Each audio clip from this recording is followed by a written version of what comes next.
Shri Sai Satcharitra in Marathi by late Govind Raghunath Dabholkar.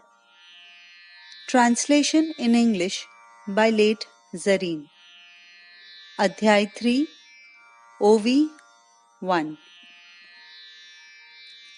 अथ श्री साई सच्चरित अध्याय 3.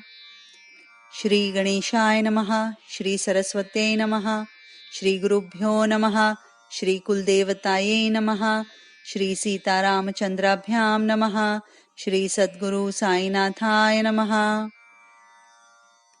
Adhyay 3. The consent given to write this book. I bow down to Shri Ganesh. I bow down to Shri Saraswati. I bow down to the Guru. I bow down to the family deity. I bow down to Shri Sita Ramachandra. I bow down to Shri Sadguru Sainath.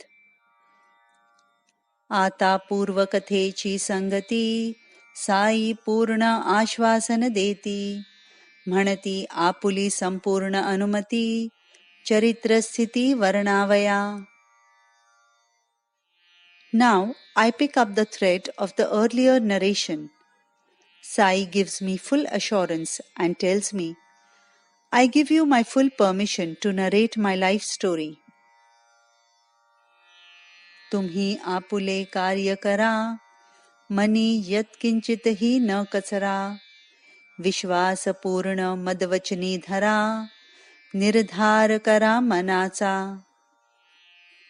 You perform your duty. Do not have the least doubts in your mind. Have full faith in my words and be of resolute mind.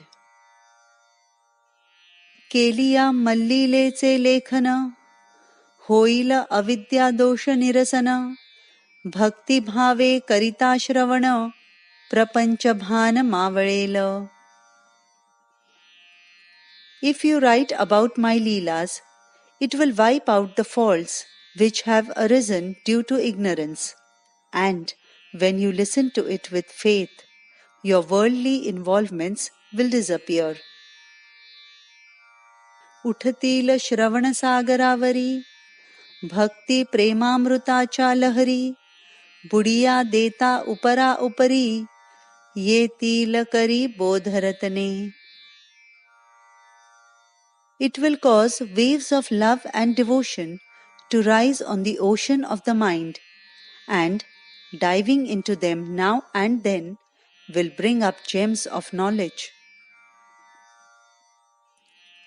ऐकोनी Nishank झाले मन, साई पदी केले नमन, मग हे चरित्र लेखन, यथा स्मरण आरंभी.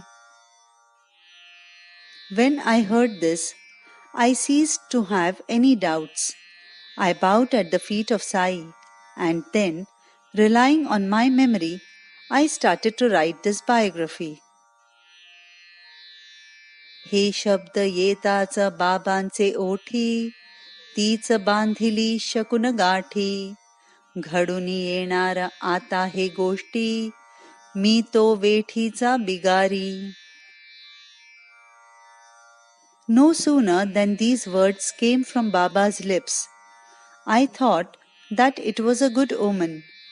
The book will complete itself. I will only be the bondsman, physically writing it.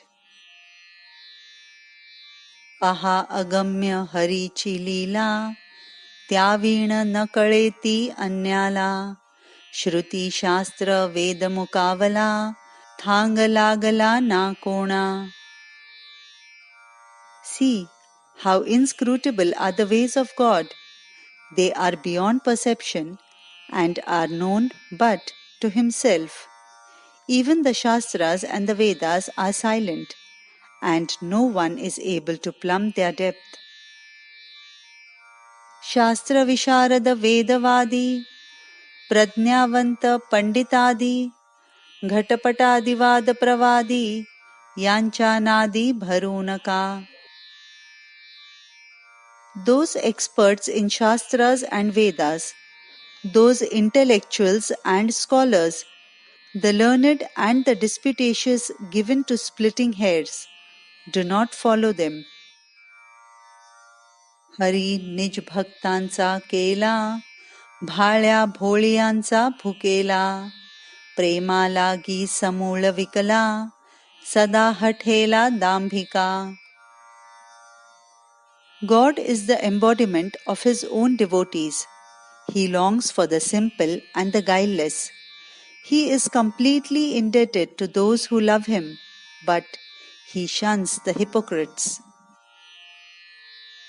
यातची तुमचे कल्याण आहे, माझेही अवतार सार्थक्य हे, माझी तो घोकणी नित्य पाहे, काळजी वाहे हेच मी.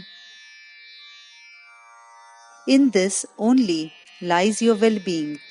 This is also my avatar's fulfillment. This is my repeated preaching. I am always concerned about it.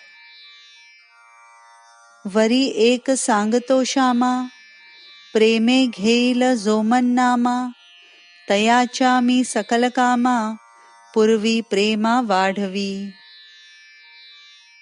O Shama, I tell you, furthermore, that whoever takes my name with love, I will fulfill his wishes and increase his devotion.